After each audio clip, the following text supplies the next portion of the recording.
Hello, this is another fix as we continue to work on the motorhome and do some restorations, updates. The clip broke off the generator. I was able to find one directly through Onan Generators, their website, Cummins.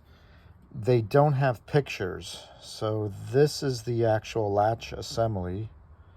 I put a new one on, works great, and as soon as I did that, the other one broke. So if you're going to do this and they're really tough to turn, just order two of them, because it's just shearing right off.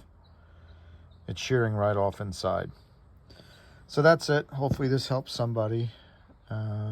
Again, this is a 3600 LP, but the latches are pretty much the same latches. And I'll send a picture. I'm replacing the fiberglass on here too, the heat shield. So part of, again, the restoration on this. And I'll give you the part here.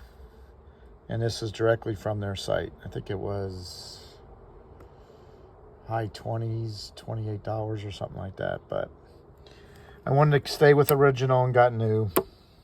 So good luck.